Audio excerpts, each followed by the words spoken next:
3D and 2D used to have a bad reputation in React Native, and they were commonly the source of problems and frustration. But times have changed, so let's explore all the great options you have today.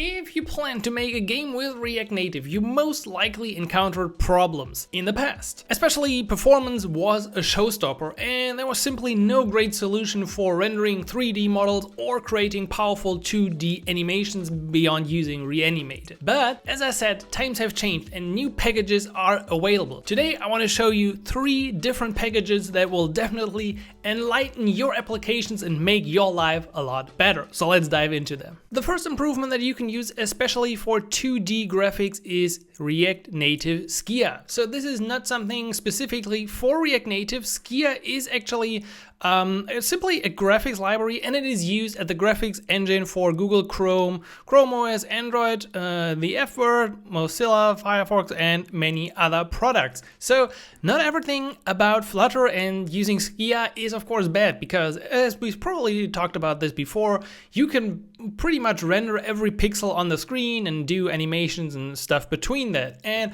React Native Skia, William Candillon, Shopify, they are bringing this package to React Native. The integration of React Native Skia is actually pretty easy. By the way, they have like the best introduction video as William Candillon. Subscribe to him on YouTube, but I'm pretty sure everyone coming here is already a subscriber of you, William. Anyway, the installation in a new Expo or React Native project is quite easy. You just need the library. You pretty much don't need anything beyond that. However, I had some minor issues setting up this stuff. So here's an application. I think, did I have to do something specific? I don't think so. Maybe I had to do something in the Babel config? No, actually not. I think not a whole lot. So what can you do with Skia?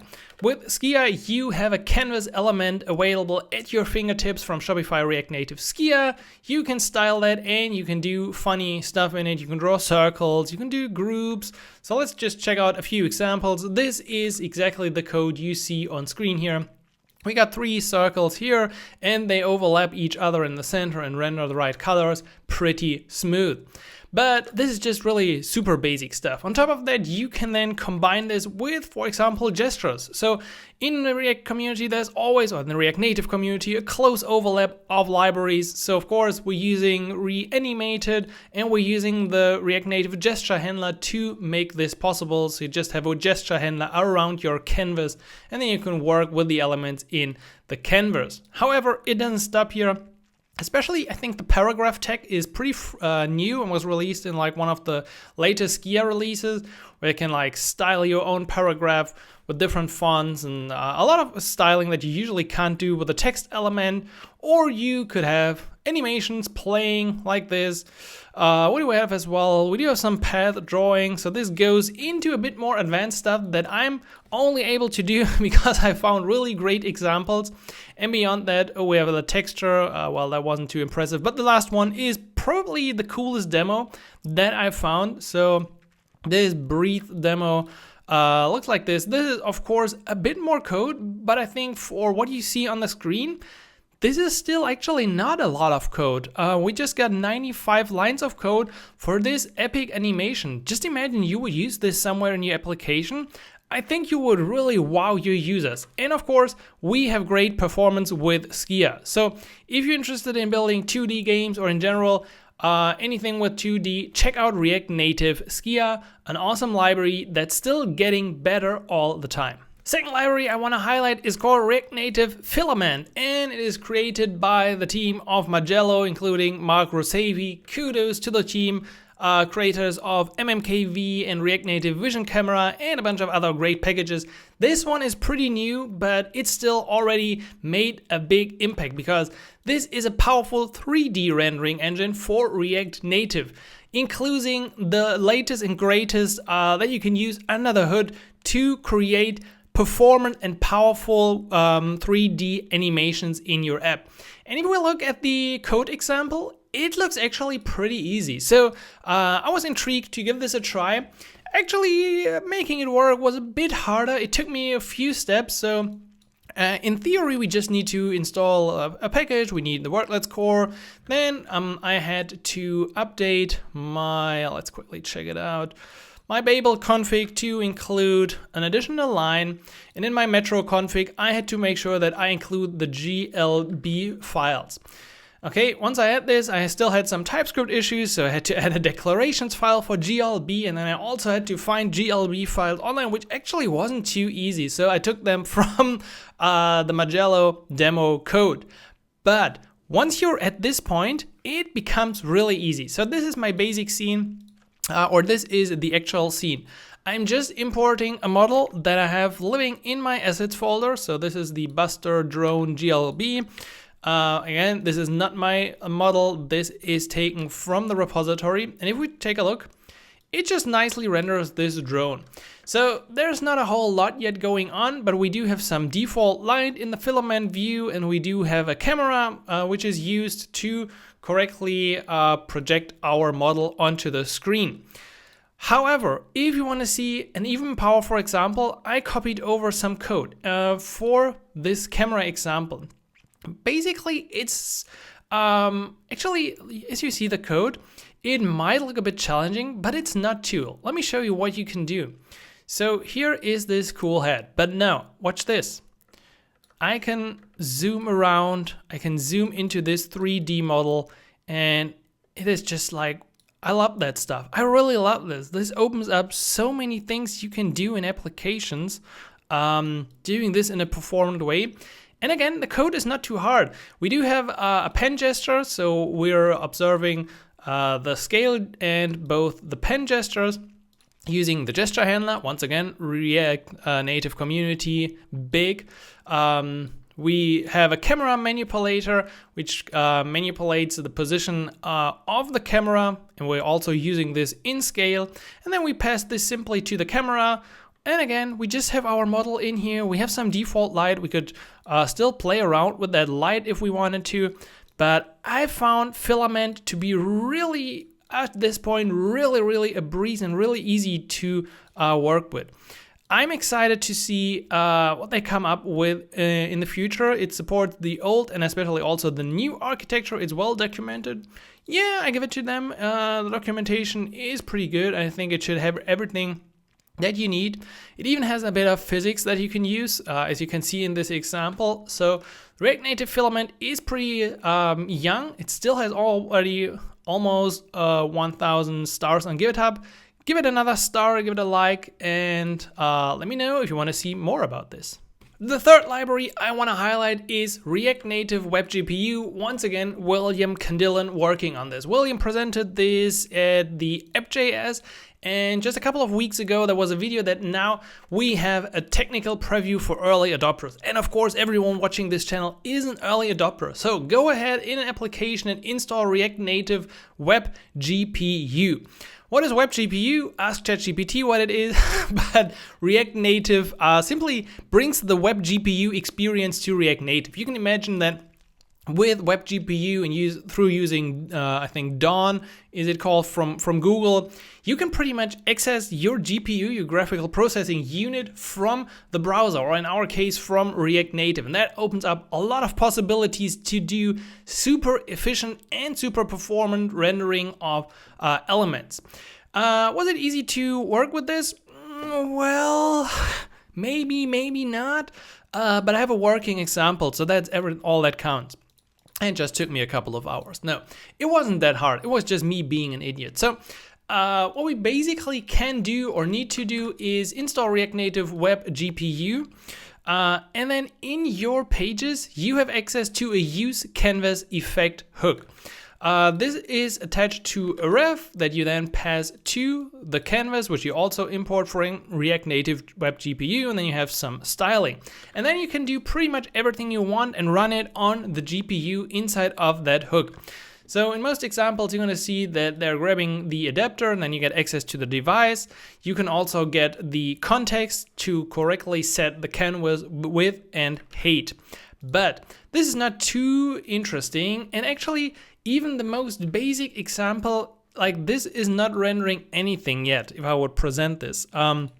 This is my example. which is rendering a spectacular triangle. Okay, I see everyone tuning out at this point, but hear me out, it's getting better. So, rendering on the GPU is probably not meant for just like having a triangle. You can do this with other things. This code is definitely too long to just render a triangle. But this is all pretty much taken from the WebGPU samples page. So here's an example for the hello triangle. And if you look at this code, you're gonna find mostly the same stuff. Just a quick information for everyone trying this out as well. You're gonna see WGSL files in here. I tried to include them in my project and that didn't really work. So what I did instead is, I found this in William's repositories. I created files in TypeScript and then I exported them like this. So this is how the WGSL file looks. Anyway, if you look it up in here, so if we go into one of these, you're gonna see it's exactly this, and I copied this over, just as a quick information. So this is a triangle, still not really impressive. But then I looked at the other examples. For example, the rotating cubes, 2 rotating cubes, not too bad, that's quite hard to do. And that was the code here. And I was actually able to copy most of that to my application. I just took over a few things. So again, I did all of this in a TypeScript file for the shaders. And then I copied over a hook that William used in his example application called use WebGPU. It pretty much just wraps what we had before. So before we had use canvas effect, and then we had to grab the adapter and the context and set the height. And the use WebGPU is pretty much doing exactly that. So it's using the use canvas effect, trying to get the adapter, trying to get the device, setting the context correct, setting the scene props, and just doing a bunch of things behind the scenes. So if you want to work with that, check out his examples and use the use WebGPU. But at that point, I could pretty much just bring over the code exactly as it was. So you see, even if we have some problems here in TypeScript, because most examples just use JavaScript, all of this just works. The only thing I had to change was that in the examples, there's like a frame function that's then called, and we just return that frame. I could probably also just call frame. Let me try this. No, you should return frame. That's probably better. Yeah, that makes sure that this animation keeps running. So this was really interesting. And of course, once I had this working, I knew that I was ready for more. So I tried to take on, or I want to actually show you how fast you can get this done. So let's do the game of life. We have our hook here. We have the same setup like before. We have the canvas reference, the use WebGPU, and then we can do our code in here. So as an implementation, you can then check out any of the WebGPU examples. Where's the game of life? This one is pretty funny as well, but let's do the game of life. So what we need is, of course, the 3 files. I think I brought them in already, so I created them here. Again, same setup like before in TypeScript. And now let's try. We have, until here, we usually have everything. So we just need context configure and then everything that follows. Oh, this is going to be challenging. Anyway, let's try it out. Let's bring all of this in here and hit save. Usually the stuff is not working out of the box. So there were a couple of things in here that we need to fine tune. Let's quickly check it out. No, that's not a problem, but this one to add user interface, we'll just get rid of that. We don't need a user interface. And there was also a call to this user interface here. Let's remove that. Does it work already? Nah, not yet. So we're gonna make this loop here. I think we're just gonna make this a function. And then we're just gonna call loop in here. And if we now go to the game of life, we probably need to draw this as well. So I copied over my working example before. Right, this is the line that's always missing. So after device queue submit here, in my render function, I always need to call context present. And voila, we have the game of life in our React Native application. And you see, it just took me like 2 minutes. I mean, I had figured it out before how it worked, but once you get the hang of it, you can bring over these WebGPU samples almost completely into your React Native application. And to me, that is definitely mind-blowing. So just a couple more things for this. We can not only do like all the WebGPU examples. What William said in his video as well is that this could be used for machine learning models as another use case, which you can then run on the GPU. That totally makes sense. And they are also already using WebGPU for Skia, which we've seen in the beginning, to make it even better and even faster and enable new things for React Native Skia. And I also drilled this down and saw something interesting in his video, that he's of course working in combination also with Software Mention, and they are working on a package called Type GPU. So I really had some issues with this because JavaScript and WebGPU, I want to use TypeScript. And looks like Software Mention is working on a TypeScript library simplifying the WebGPU API with zero-cost abstractions, type-safe data transfer, and dependency injection. I'm definitely looking forward to this. I don't have access to this, so this still seems to be private. I have no idea when they will ship this, but once this comes out, you will even be able to have more safety when writing your 3D code. And the final note is that WebGPU here is using Nitro modules. So you've probably heard about Expo modules, you've probably heard about Turbo modules, but this is using Nitro modules. Once again, Magello, MicroSavi are working on this, and it is probably the future for how we develop React Native modules. So the whole React Native WebGPU is really, it's not cutting edge, it's probably even bleeding edge, but if you want to give it a try, it is fascinating to see what you can do in React Native today. Alright, that's it for a quick presentation of Skia, Filament and WebGPU, and especially WebGPU is still a technical preview and a work in progress. William said this, so be careful with this.